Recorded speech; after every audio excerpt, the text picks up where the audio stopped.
All right, if you're just tuning in, BackChat from, it's like global BackChat here. Dan's in Bustleton, down there by the Shelter Brewery. Scully's in BackChat chilling. Studios. Charlie's at his mum's house.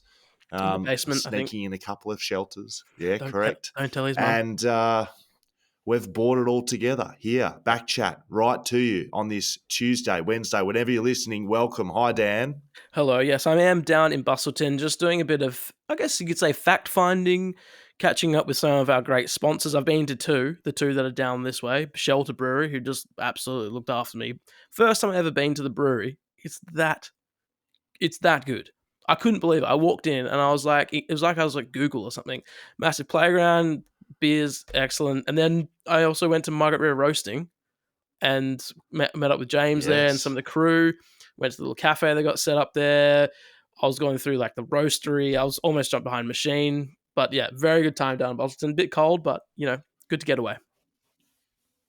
So just call back in through East Perth, go past Whippersnapper Distillery, right. just get yourself a couple of bottles of whiskey, and then, I don't know, fly over to Bluebet. They're over here somewhere. They look after us, though, as well. They're big supporters of this podcast and big news in that aspect as well. We're going to get to that a little bit later on in the show. Welcome if you are new to the podcast. We do 4 shows a week here at BackChat, a review and preview on a Monday and Thursday.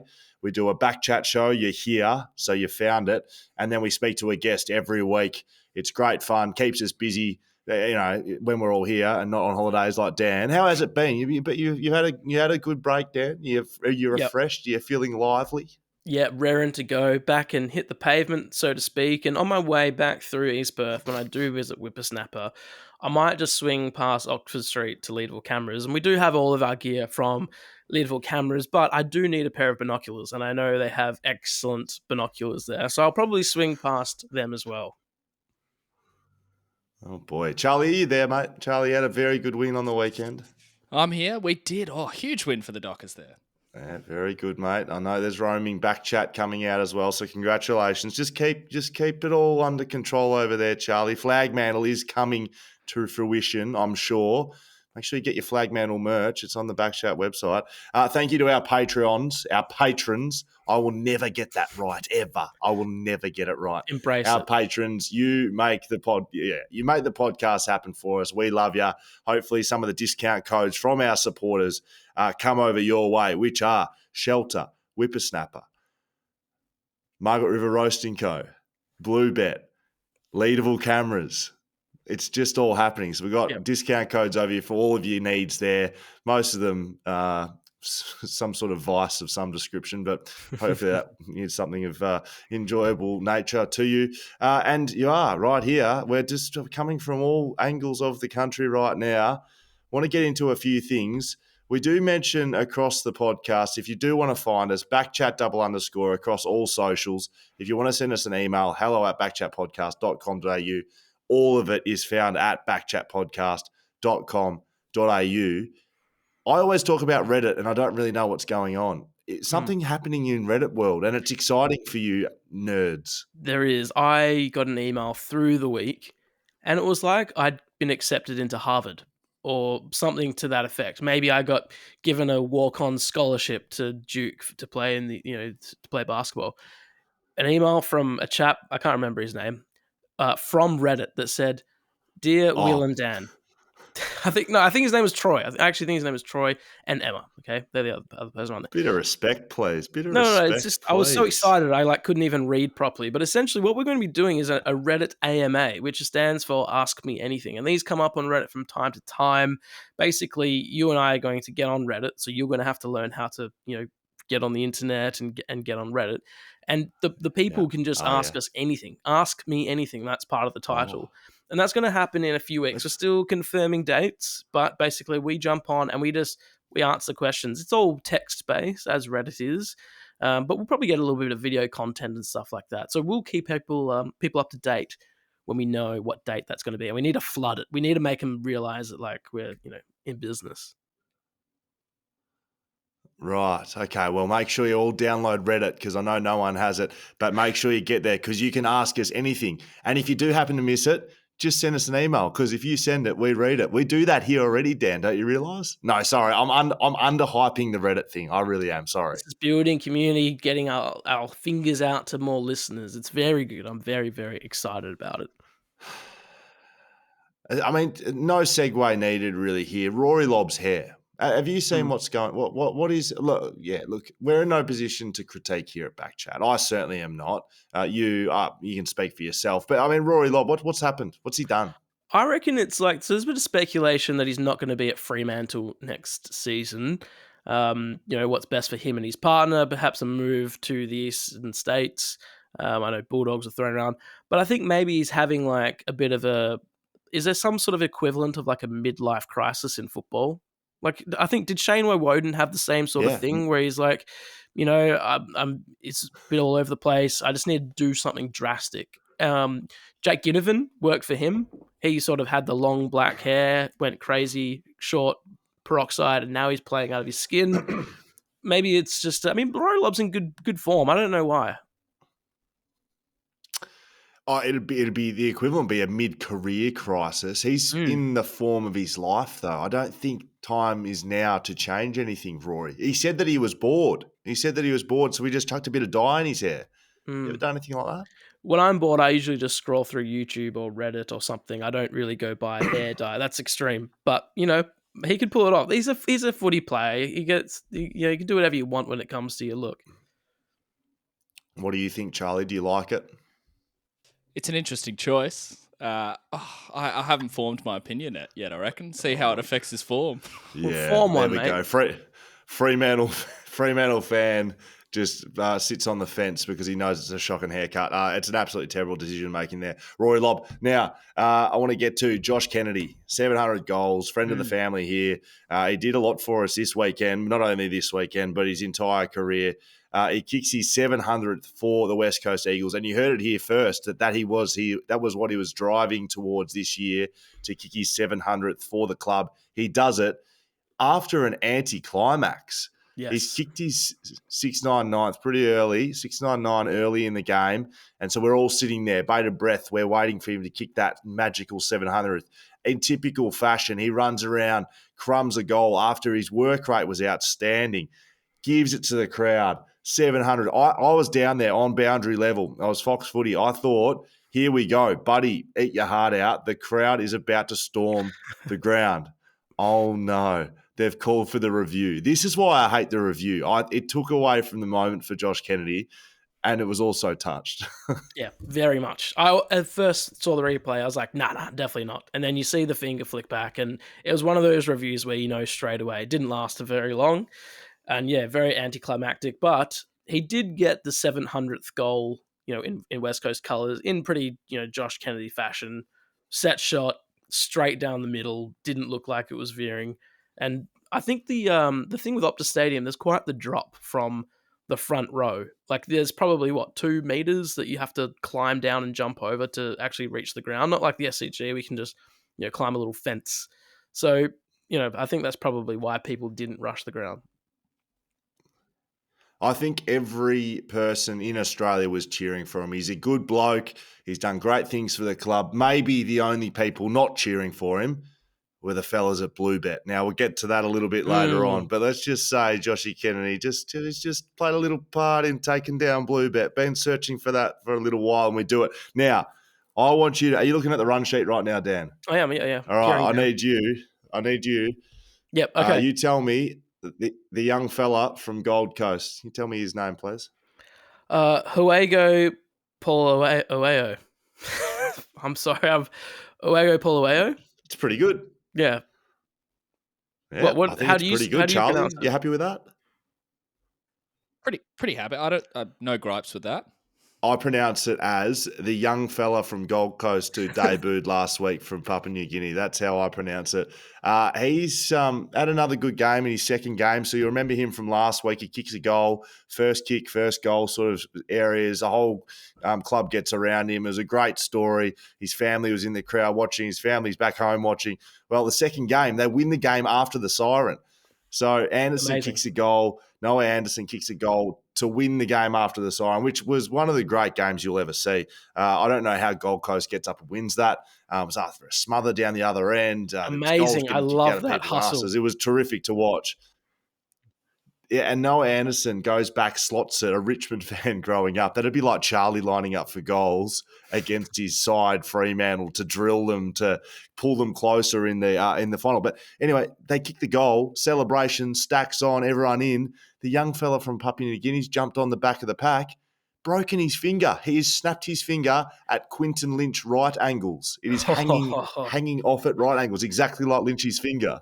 Oh, that's horrible. I didn't see that. So he's going to need the glove. Maybe he could go get some box handlers. Oh, well, if anyone from, not Bunnings, but from what company was it that did the box handlers? I can't think now. If anyone is listening that can get a hand on those box handlers, we need to get some up to the young lad at Gold Coast. Disappointing for him. Now, a couple of another little bits and pieces rolling around. Brody Grundy apparently wants to get traded, which makes no sense to me. He wants to get traded away from the biggest club in the land where he's getting paid a shitload of money to be the ruckman. He's seen what Darcy Cameron, the WA boy, has done over there. And I think he's a bit disappointed. But I think rumblings, sometimes with these, where there's smoke, there's fire. But I'm not sold on this one. Tom Rockcliffe may be a person that knows about it, though. So he's been the one who's floating it in the media. He's a South Australian boy, and that's where Brody Grundy's from. So maybe he has a finger on some pulse over there. I don't know. What do you think? Like, I just don't know why you would leave Collingwood. Like, they were meant to be a horrible team this season, and if they didn't lose to West Coast, they would be equal on points at the top. So they have somehow pulled something out of their ass to have a very good season, and their future's bright. They're good young players. I don't get the move. Maybe he's just had enough. I don't know. It's a strange decision, and he's loved. Like he's not like he's on the outs with fans. Like he is one of the most loved players, probably in the AFL. Like everyone loves him. This is in the same ilk of Dustin Martin, though, because, I mean, you could say, why would you leave Richmond if you're Dustin Martin? Dustin Martin has achieved a little bit more than Brody Grundy. He's won 3 grand finals, Brownlow medal, pretty much ticked it all. He's won Norm Smith medals as well. Like, I don't know what else he has to achieve there, and supposedly he likes the lifestyle up in Sydney, and he's one of the best players in the game still. So that would be why he's been muted as walking away from Richmond. Do you reckon it's the same, though? No, like you said, he hasn't done anything yet I mean, they made the grand final, obviously. They lost that 2018. But that's where, it's not like the Gary Ablett situation where he'd basically done everything he wanted to at Geelong. He wanted a new challenge. If you're Brody Grundy, you're still a chance at doing something good in the next few years. I don't get it, but it's not my job to play over there, and maybe he's had enough. I can't fault him. I wonder if anyone was watching Fox Footy, West Coast v Carlton. Big win for Carlton. West Coast hung in there nicely, but absolutely fell to pieces in the last quarter. Were dreadful in the first and last quarters, basically. Anyway, a young man by the name of Will Schofield was out in the middle of the ground working a bit of sideline action for Fox Footy. So thanks for having us, Fox Footy. Put me out there. I will say a couple of little insights. Pissing down rain right before the end of the game, and someone handed me an umbrella. And I asked the producers back in the booth, I asked the guys down there, you got an audio team with you down there, is it kosher to have an umbrella out if you're interviewing players that are like soaking wet out on the field? And no one could give me a straight answer. And I just started having horror flashbacks to like Dipper and Matty Richardson and all that have come before me as boundary riders. What would they do? I put the umbrella away. I couldn't put it over my head. Is that a reasonable decision, or is that nonsensical? No, I agree. I wouldn't know, like, are you meant to share the umbrella? Do you get close enough that he gets under it too? Because that's just inconsiderate if you're just standing there with an umbrella and he's not. I think you made the right call. The thing that stood out to me was that you embraced the ex-footy player Victorian waistcoat thing that every ex-footballer wears, because at the start of the game you just had a nice jacket. When you were doing the halftime interview, I think you had the nice jacket, shirt, slacks, as Skeet likes to refer to them as, and then you went full Melbourne and you wore the the trench coat looking thing. Sorry, I don't know if you've got a couple of open fireplaces down there in Bustleton. You've been, your feet up and been up too long. Charlie, you were at this game. Charlie, it was fucking freezing, was it not? Oh, it was very cold. I could not stand it. I didn't know how you did it, mate. Yeah, well so then again, right, you actually are spot on, Dan. I sat in my suit, right, and I had my jacket over me, and I kept taking it off for all the crosses because I was like, I can't be wearing a big jacket doing that. But it got that cold that I had the umbrella up, I had the jacket on. I was like, stuff this, I'm pulling it out. Anyway, so I think that maybe led me to where I got to in the end, which was in the middle, interviewing someone who has got a past connection with, Charlie Curnow. He's a Geelong boy, went to school with his brother Ed, won a premiership together with him in 2006 for the Geelong College. His dad coached me in footy. I've got a good connection to the Curnow family. So I gave him a bit of a dap up. Here's the boys, reunited again, threw it out, came back to me in the ear. All right, Scully, down you go. I say, g'day, Charlie Curnow, good Geelong College boy, and we give a bit of love on air. And then I ask him a question, great game, 5 goals, big win for Carlton.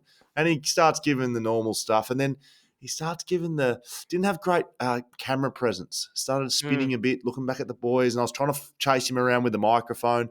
Had a few microphone issues at the start of the game, Schofield did, but we, continue on. Anyway, midway through his answer, he's dropped a big F-bomb. He's dropped the F-bomb. Did you see it? Day. Clear, yeah. Clear as day. It wasn't a. What did he just say? It was a cover your ears, children. It was that. It was a fucking good win. Yeah, It was a fucking good win. So it was a fucking good win by the boys. Yeah, his face. He was terrified. There's a great screenshot. I think we put it up on our Instagram, and he looks like he's literally just seen a ghost. It was it was very unfortunate for him that he had to go through that. But look, you played it off pretty well, and you sort of went straight on to the next question. Very professional, I thought. So props to you for that. BackChat held me in good sense in that scenario because I'm that used to hearing a few F-bombs here and there. I don't really care. I use it all the time. And if it had been someone a bit more stiffer, it would have been a big issue. But I laughed like that. Oh, there we go. How we going, Charlie? Anyway, tell us about Big Harry Mackay. How did he play? It was a highlight of my weekend. Hopefully everyone else enjoyed it too. Last one for this one. We're heading to Melbourne next week. Dan's all nice and refreshed. He's been away. It's been like a pre-season camp for Dan. He's been in Bustleton and he's been having a few beers. He's been relaxing, a few massages, a few open fires. We're coming to Melbourne. I said open fires.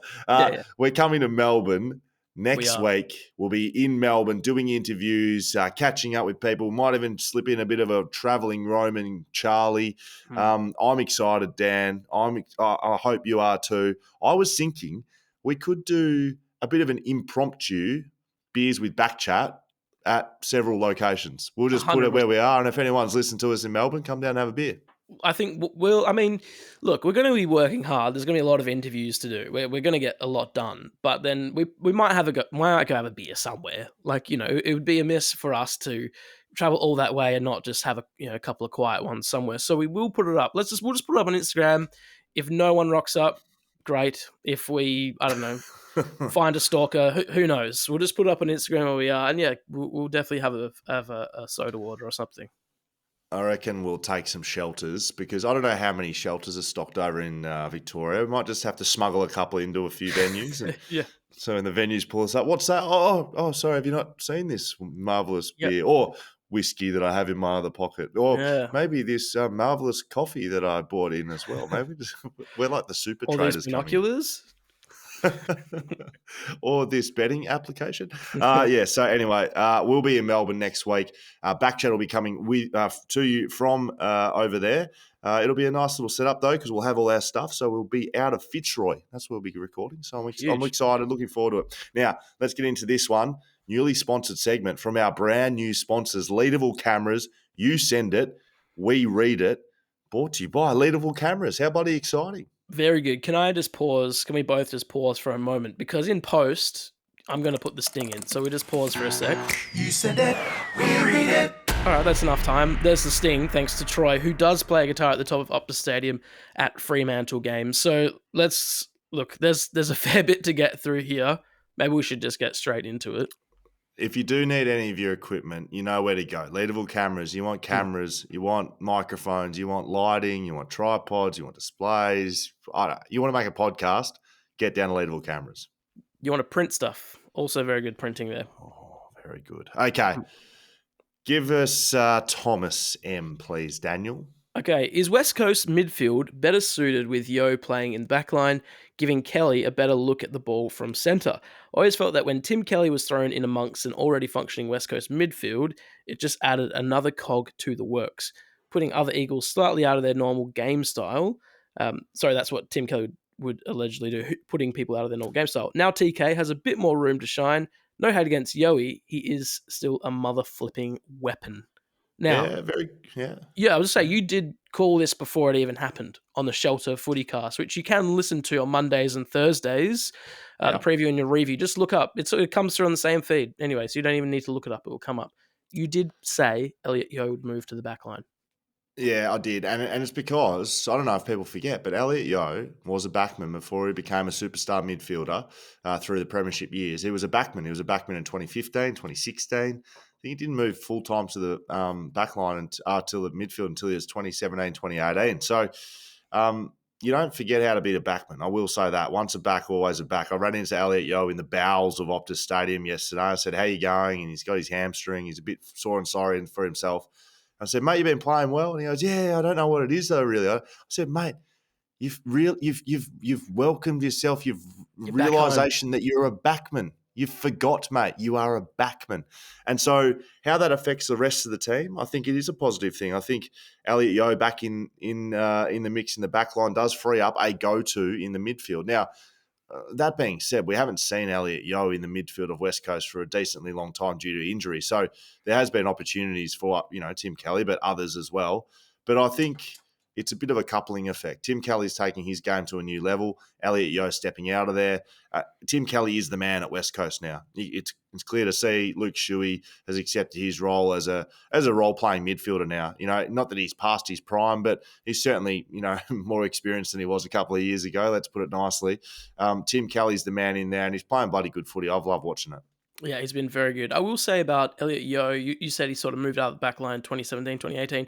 There is that photo at the end of 2018 that he does rush over to the backs. And he was, I guess there's a bit of history there with you because you guys were all celebrating together. Was he a part of that? No, he was playing loose behind the ball because it was a play that we went to late in games to get a bigger-bodied midfielder behind the ball as a seventh defender. That's what Yoey was doing down there. But again, maybe it was just flashes and light bulb moments for him that, oh yeah, I am a backman. I'm not a Hollywood midfielder. Yeah, correct. It was good seeing him down there though. Okay, we've got some big ones to get through, Dan. Not as big, I might add, as Ben. And Ben, just trust me when I say, mate, we will get to you. I promise. You sent it. We will read it. At our own time. Let's give the big fella a shout out here. I don't know if he wants his name mentioned, so let's just get into this story. Okay. It's another Snip story brought to you by BackChat. Gosh. No one's sponsoring Snip stories by BackChat, by the way. Unless we could find a doctor that's keen and, Anyways, boys, I have a vasectomy story for you. I will try to keep it brief. Prefer if you don't share my email address. Of course, we're not going to share your email address, but glad that you mentioned it. 2016, already lucky enough to have 3 awesome kids, referred to Dr. Snip in Geelong to get the tubes tied. That's fact. Just so you know, that is fact. There is a Dr. Snip, and that is his name, Dr. Snip. He is a vasectomy expert, and he is in Geelong. So this is a legitimate story. Okay, so he was born with the last name Snip, and he fell into vasectomies. I don't know. I haven't spoke to old Snippy, but you'd assume. Dr. Snip. I've heard of Dr. Snip. Pretty sure, someone's going to correct me on this. I'm pretty sure he does like 18% of Australia's vasectomies. There's some crazy stat like that with Dr. Snip. Charlie, Charlie, seriously, look up Dr. Snip. There is some crazy percentage that he does. Anyways, 2 excellent parts of the story. Night before the op, which, by the way, felt like getting your nether regions flossed by a violin string, and talking to the doctor about Josh Kennedy. He was a massive footy lover. Convinced my wife to let me have some lovin' just in case things went south during the operation. Park that there for a moment. I live 25 minutes from a collection point for the swimmer's test. Lives on the Surf Coast, collection in town, and hidden in an underground car park with a blanket over my laptop to get the collection. No, a blanket over my lap. A blanket over my lap. He had the blanket over his lap while he had a wank, Dan. Blanket over my lap to get the collection. Very challenging wank. Dropped it off to be told that no collections were possible that day due to some stupid reason. Was handed another paint pot, which I chucked in the bin on the way back to the car in embarrassment. I have to keep reading these. Never checked to see if the procedure was successful, and miraculously, my wife fell pregnant from the loving we had the night before. Now we have 4 kids, and my youngest turned 5 this week. Wow. 10 out of 10 would recommend Dr. Snip, if at least for this great story, which I proudly speak to on my youngest 21st birthday. Keep up the good work, boys. Doctor, there we go. So I had a look at Dr. Snip. I couldn't quite find the percentage, but I'll just read out this sentence from the website. The father-daughter Dr. Snip team have a combined 50 years of vasectomy experience and have completed over 40,000 vasectomies. That's insane. Father-daughter, that's a family business. Mate, that'd be good money in it, I reckon. 40,000 in 30 years. Yeah. So he's doing like 1,100 or something a year. That's more than one a day. That's 3 a day on average. Look, if you want to sponsor for this segment, Snip Stories, Dr. Snip could be the man. We got the Geelong connection. Okay, all right, let's hit him up.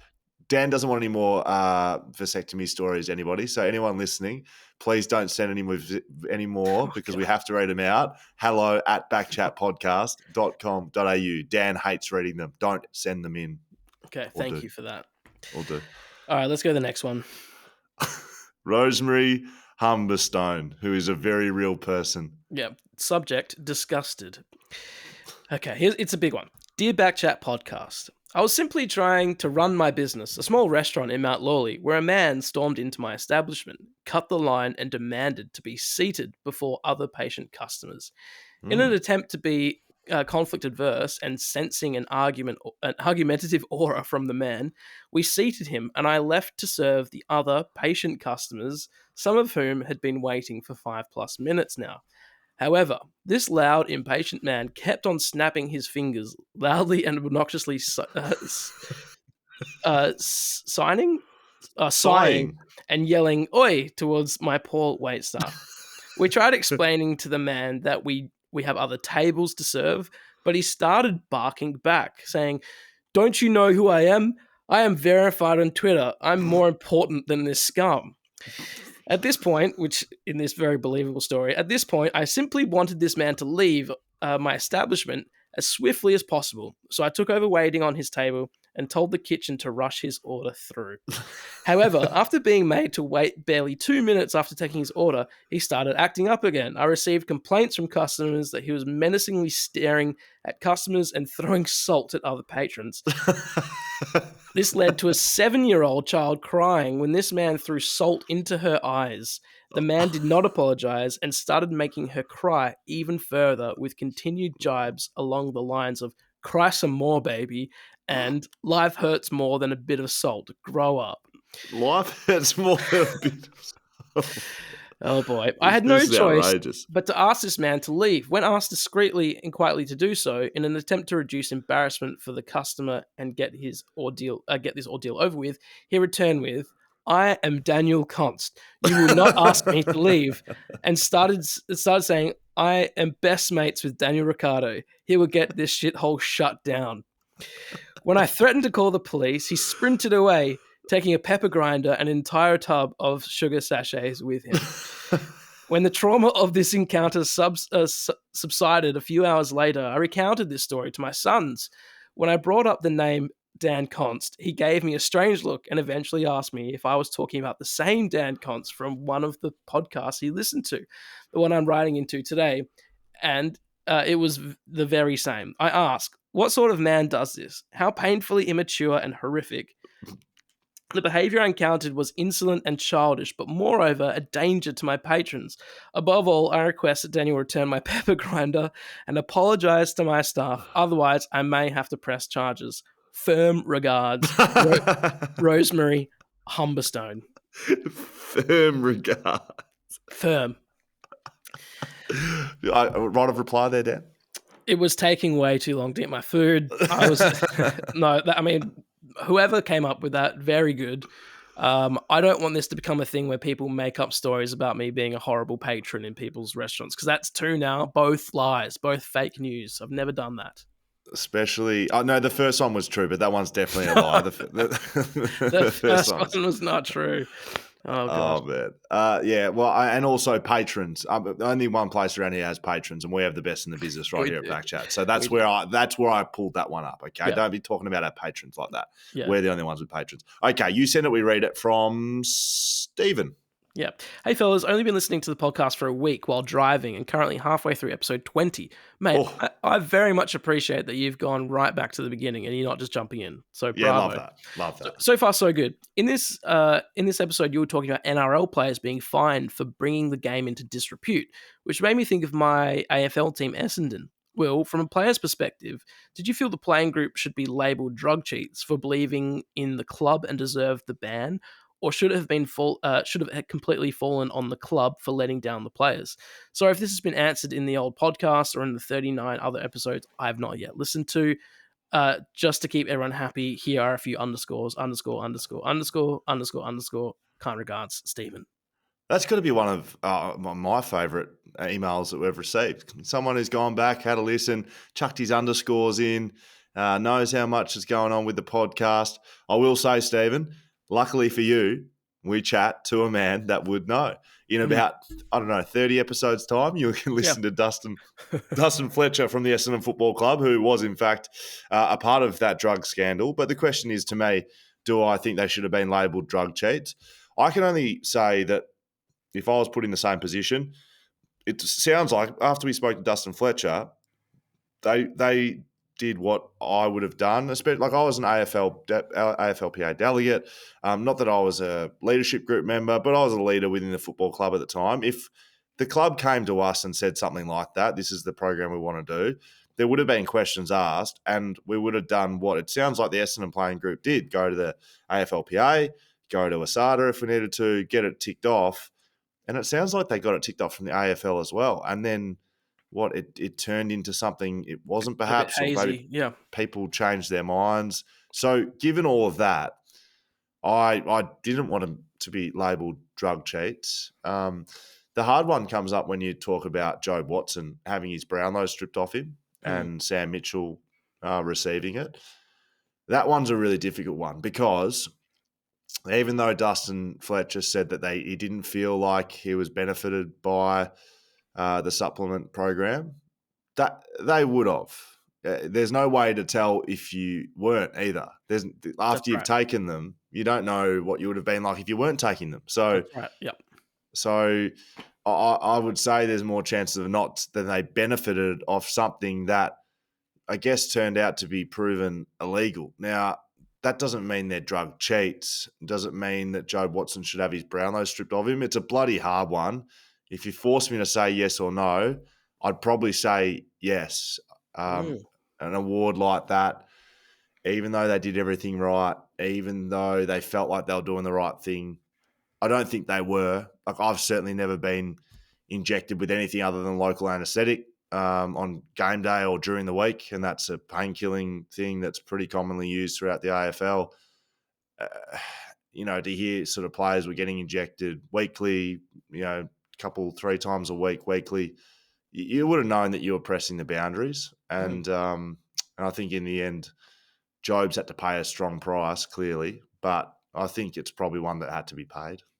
The thing with Jobe as well is like, it's like the premiership from 2021 or 2020, the first bubble premiership. There's always going to be 2020. There's always going to be a bit of not an asterisk, like the best team won. Like, you can't take that away from them. But people always say, oh, that was the premiership one in the hub. Same things in the NBA when they had a bubble, like the Lakers won, that people were like, it doesn't really count. So for Jobe, I don't know, it'd be interesting if he'd be willing to, and he'd want to have a Brownlow medal where everyone knows, well, that is, you did win, but that is the year that you did, that all of that came out. Like, I wonder if from his perspective, if he would be like, I'm glad I just don't have it so that I don't have to always carry that. Might have to get him on BackChat. That's what that sounds like to me. All right, there you go. That is You Send It, We Read It, brought to you by Leadable Cameras. Get down there, get your gear. They'll sort you Lydio. out. Yeah, He'll sort you. Big Lydio. He's all over the building. They got big ball pictures of him everywhere. Yeah. Beautiful stuff. You won't miss him. Right, let's get into this one. BackChat bets powered by Bluebet. Been going on about this for a little while now. We got a win early. Big win early, $10, $12 multi. Not many people on it, to be honest, because no one knew what was going on. And then we went through a bit of a struggling stage and we thought, let's win one. $2 multi. Get it up.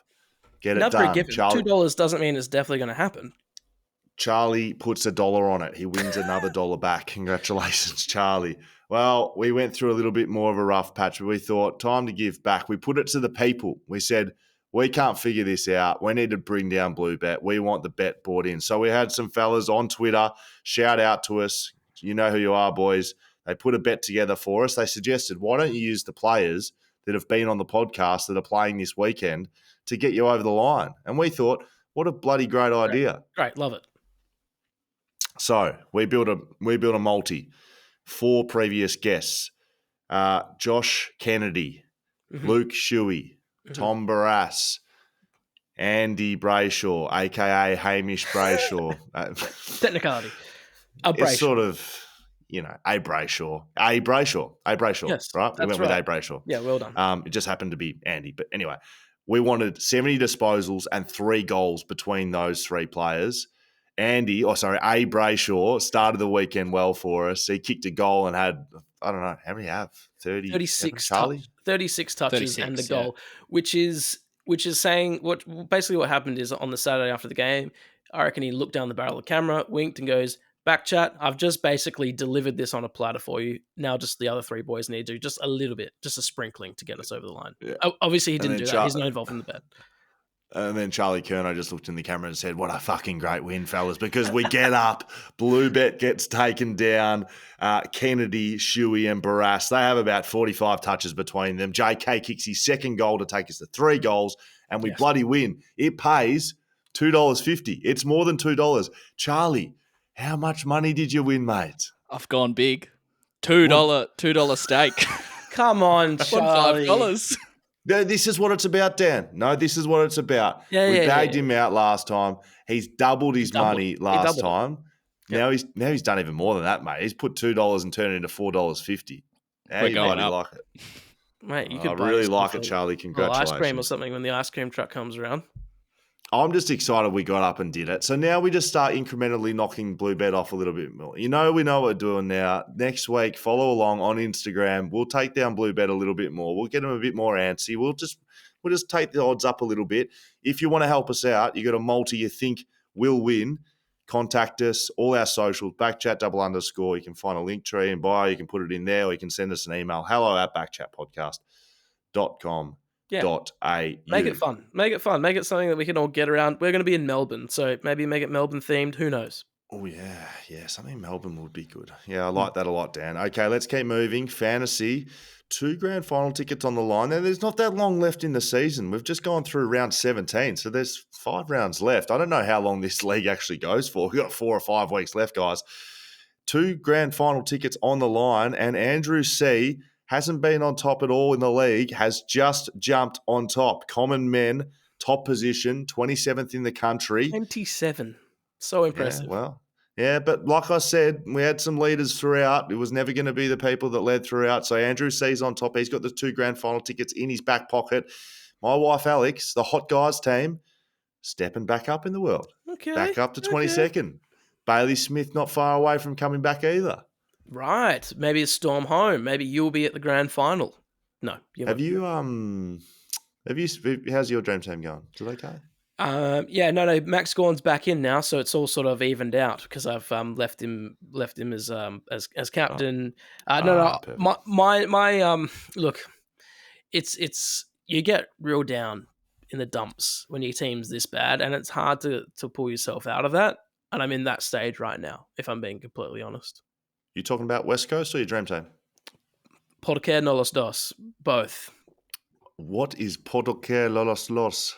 It's it's from that commercial when she's like, "Can we have soft tacos or hard tacos or like whatever?" And then she's like, Why "¿Por don't we qué no los both? dos?" And it means why not both or something. There Okay, you go. very good. I like that little bit of Spanish in there at the end. Alex is, by the way, just outside the top 2,000th in the country. I've never finished inside the top 1,000 in my 15-year fantasy career. So if she does that, I'll hang the boots up forever. Yeah, How about that sound? Retire. Danny Ricciardo, by the way, I just mentioned we didn't really talk about Kyrgios or Ricciardo. A couple of big things over the weekend. Kyrgios, I turned it pretty much close to off halfway through the third set. I got sick of it. He was abusing his family. He was abusing the crowd. I usually love it. I've been cheering him on, been getting around him on the podcast on multiple avenues. Had enough. I've done enough talking about him. I thought he was disappointing. He was in the Wimbledon final. Have a look around. Just accept the fact you're in the Wimbledon final and just enjoy yourself a little bit. He looked like he hated being out there, which is ridiculous, right? Yeah, I watched the whole thing, but I was also watching the Formula One at the same time. And in that final, I watched the whole till the final set, and it just looked like after he started to lose some points, it just looked like he was like, "Nah, I don't want to. Like, I'm done." Like it made it uncomfortable to watch. And like you said, he was yelling at his family. He was calling out some girl for having multiple drinks in the stands. So I'm going to say, you keep talking. Okay, bless you. Now, I want to get straight out of that, though. Dan Ricciardo needs a better car. Dan Ricciardo has been driving a piece of junk around a go-kart. I'm sick of it. I need him to get a better car. I want to go and see him race this year as well. So, Okay. Yeah, maybe we can do a back chat from, I don't know, Amsterdam. That'd be fun. Somewhere, because, and look, they are just rumours and speculation, and I really, really hope that this isn't the case. But the other Australian driver waiting in the wings, there is that rumour Oscar Piastri could replace Daniel Ricciardo at the back end of this season for McLaren. Just a rumour that was going around. That's all I'm saying. Yeah. And I would hate just that. go. Piastri can go and race for Williams. Daniel Ricciardo's a national treasure. We'll just leave him right where he is. McLaren has their shit to sort out. Don't delist Daniel Ricciardo. Now, let's get into these because we've got quite a few of them. We're going a little bit over time, but that's okay because we don't have a time that we could still everyone. I'm on holidays, man. I know you are. Fines. Now, where is it? Got my gavel. If you are watching this on YouTube, right about there. How's that sound? Mate, I could hear that from Bustleton. It's that loud. Okay, very good. Fines in session. This is a gavel brought to us by Smith Designs out of Used Skateboards. Bloody beautiful. Love it. Love it. You can find their details on our website, backchatpodcast.com.au. Our charities that we're supporting this year, Men's Talk, Sabre, Soccer to Sarcoma. We've raised already almost $550 for charity through these fines. It hasn't been running that long. This fines... Right. The idea is it's like a footy fine session. I was fines master at West Coast. I thought, why don't we bring the fines to the people? And why don't we give back to the people with raising money for charity? I couldn't love this more, and people are getting well around it, and I bloody love it. So we've got a few to get through. Dan, are you happy if we get into it, mate? Yeah. And quick shouts to the chap who sort of, gave us the inspiration for that as well. That wasn't all off our own bat. That was one of our great listeners that said, why don't you think about giving some of that sweet dough to charity? And we thought, brilliant idea. We love it. Have we ever thought of anything ourselves on this show? Like, I mean, Dan's anything, challenge, which has failed. Yeah. So, social media, that's by the people. That's by the people. Right. You send it, we read it. I reckon that's driven by the people. Yeah. Fines, that's by the people. The snip. The snip. That's come from the people. You send it, we snip it. Maybe we can start doing vasectomy sessions. All right, we're going to get into it. Let's go. Brad Miles sends in $5 fine, Charlie. $5. This is for himself. Okay. He's put his hand up. Very good. Finally meeting Kat doing roaming back chat after the Bombers game and not knowing really what to say. Starstruck. What a nuffy. Love that. What would you say? I wouldn't. You know what? If someone random came up to me with a microphone and goes, "What do you think of the game?" I'll go, "Oh, the boys played well." Like, I don't know. I would be that guy. So props to the people that make it fun. Yes. Sorry, Charlie. Didn't get a mention there. You okay with that, Charlie? He saw Kat and no Charlie. Was that the week you were away, Charlie? That was my health and safety week, yeah. So it was, yeah. Okay. Oh, no, Okay. Kat did a very good job that week. I loved that she episode. did. And of Yeah, course, the week I'm not there, the Eagles win. Yes, Whoa, correct. Charlie, stop being so aggressive. It's fine. Relax, man. I want to go to a winning game. Whoa, mate. Oh, I do. Well, if anyone wants to see Charlie do roaming Charlie in Melbourne, let us know. He'll be in Melbourne with us as well. It's going to be a big trip over there to BackChat. Marvel Stadium, Sunday afternoon. Yeah, I think his flight actually gets in after that. Anyway, Bryce fines Dan, the man, $2. Okay. $2 fine for Dan for always being in such a rush. That's probably true, actually. Yeah, just cool. Just a bit of time to smell the roses down and bustle them, mate. I'm going to sit back. I'm going to chill. All right, very good. Dale sends one in. He's fined himself $2 as well. Watching AFL tonight, and I take back my previous fine to Scully for not displaying his BackChat shirt properly. Tonight, I noticed it a very well set up backdrop with numerous sponsors. Thank you very much, Dale. Now, thanks for opening your eyes. Look, as fines master, I try not to rebut anyone. If you want to send them in, you send them in, and I'll read them out and I'll cop them in on the chin. But you've correctly identified that right behind me right now, I look after all the sponsors on national television. Don't worry about that. I would have liked to have been wearing some of it when Charlie Curnow dropped the F-bomb as well. That would have been good. Brendan Decker, $5 fine. Everyone on set during Quinton Lynch's interview. So that is Dan, Charlie. No. Nah, it's just Dan and Will, actually. That was a skeleton crew, that one. $5 each for not organising Lynchy a glove to wear to the interview and take it off at the start of the episode. You are entertainment media. Use your entertainment brain to create an iconic moment for the people, for shit's sake. Great work on the interview, though. Good to see the great man again. That is very good. That is the fine. That's how you fine people. That's correct, Dan, isn't it? Mate, if you got more ideas like that, send them to us before we do it. Yeah, but in fairness, the Quinton Lynch came out of the blue a little bit, and we wanted to get that one to the people. So if you do have ideas, send them through. You can email them hello@backchatpodcast.com.au or just hit us on socials. We'll get it there too, backchat _. This is from Anonymous. Now, before I read this, I don't read any of these, by the way. If you're going to be throwing out fines, I'd like to put a name to it. If you need to make one up, but don't be writing Anonymous. Nah, for this, I've read ahead. I'll give him this, and I respect the tenacity. Okay. The hierarchy of the WA police force. Just the $2, though, if you don't mind. I've been okay. Oh, shit. Okay. Yeah. News breaking. Can we have some sort of news breaking alert? So anyway, I've been a police officer for over a decade and have never seen morale so low. Hierarchy say morale is high and people are happy, but they refuse to listen to those on the front line. They are delusional and out of touch. You know what? Because we're putting the money behind this, let's double that, $4. And I bloody love that fine. That is unreal. That's good. You know what? Because I did used to work at the ABC, a lot of talkback radio. That feels like a talkback radio text. Very just passionate. They're upset about something. Yeah, love it. Send more of those. I thought you were going to find the ABC there, Dan. I was getting a bit excited.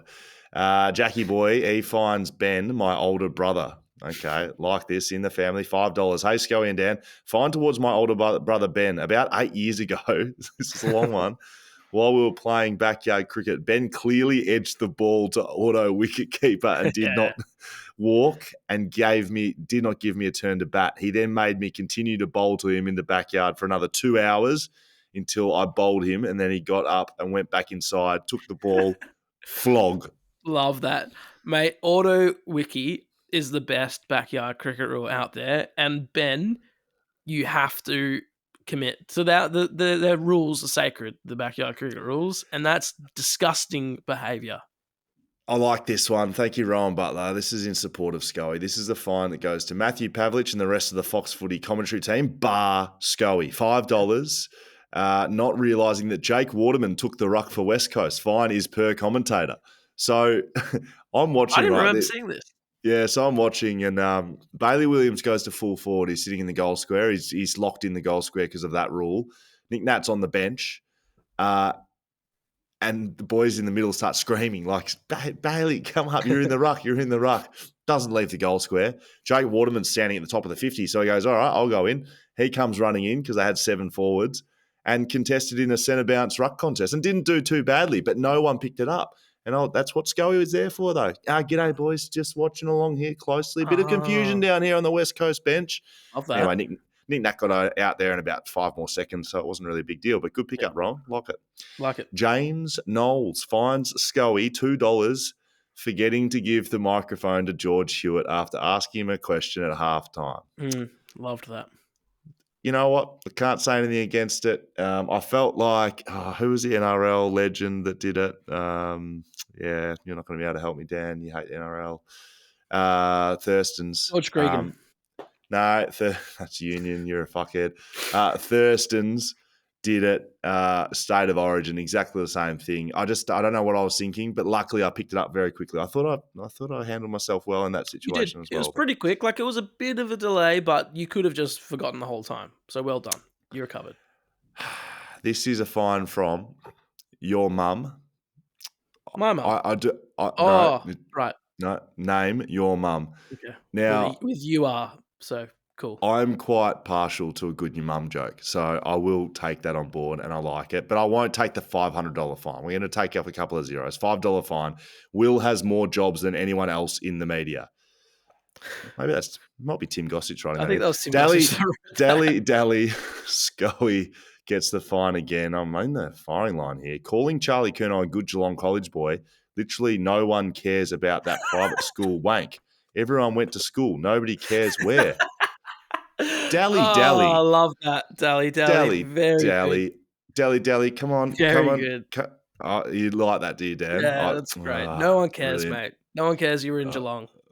Very good. Okay, I'll cop that. Very good. Anyone got a fine for someone fucking else on this podcast? Benj Cohen finds Charlie Curnow. Self-explanatory. Another F-bomb. You can double that up. Lachlan S. finds me for reading out the Narendra Hawks Colts team at the Morley Local. Could have been what we needed to rectify our 0-11 season, which has given us a percentage of 17.1. Do you know what this is about? Yeah, but that's fine. Yeah. Well, I read out a couple of teams, did an appearance with Ben Cousins, Kevin Sheedy, read out the reserves and the league team, didn't get to the Colts team, and they went down. They've been, fair to say, Lockie, you've been pretty piss poor this year. Mitch Parry fines Charlie Curnow $3.50 for absolutely putting Scully on the spot on live television by dropping the F-bomb in the post-game interview. A further $2 for Scully for whinging about the rain, not once but twice in the telecast. And he's brought it up maybe 4 times here tonight. There you go. Yeah, I stand by it too. This is from Jack Ben, my older brother. $5 fine, a bit of brotherly love. Hang on, we've seen that one before. Same one. Yep. Very good. Alfred Morris says $2 fine to the BackChat multi. G'day, BackChat team.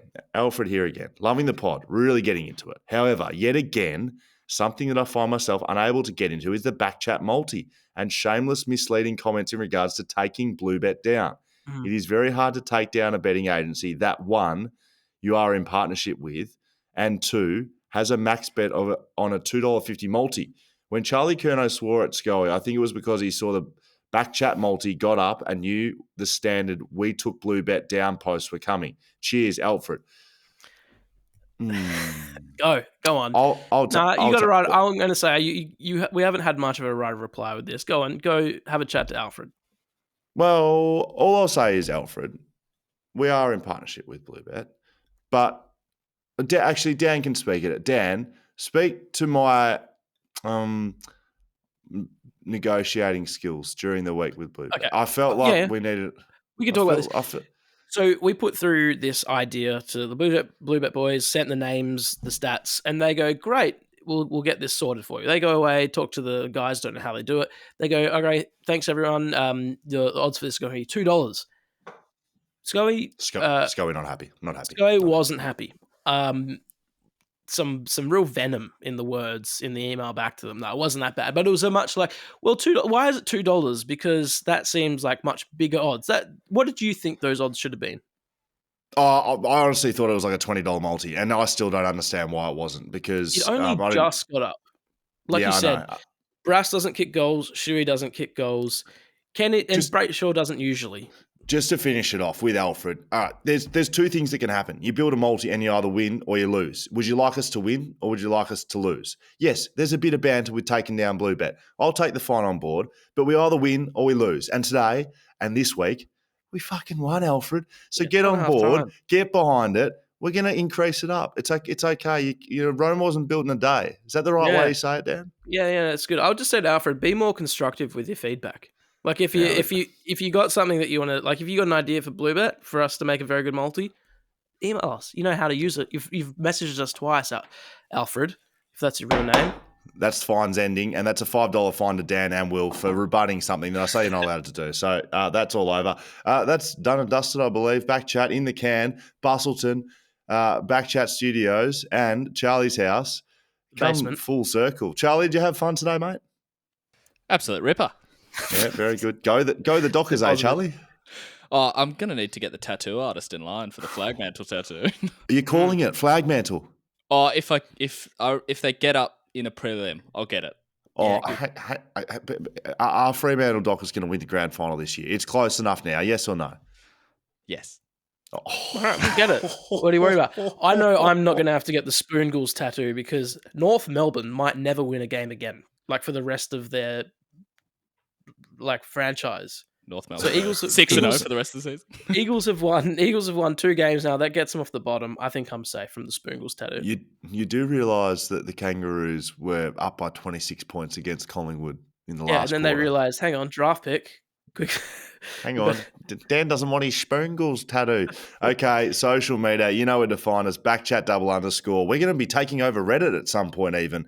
You can send us an email, hello@backchatpodcast.com.au. Thanks to our patrons. You're bloody beautiful. Thanks to our wonderful sponsors, Whippersnapper, the world's best whiskey, and that's actual fact. Margaret River Roasting Co., the world's best coffee. I'm saying that's a fact too. Blue Bet. Yes, we'll continue taking them down, Alfred. And, time to get on board. Shelter Brewing Co., beautiful beers, and Leadable Cameras, the new sponsors here at BackChat. We love you. Great job. See you next week.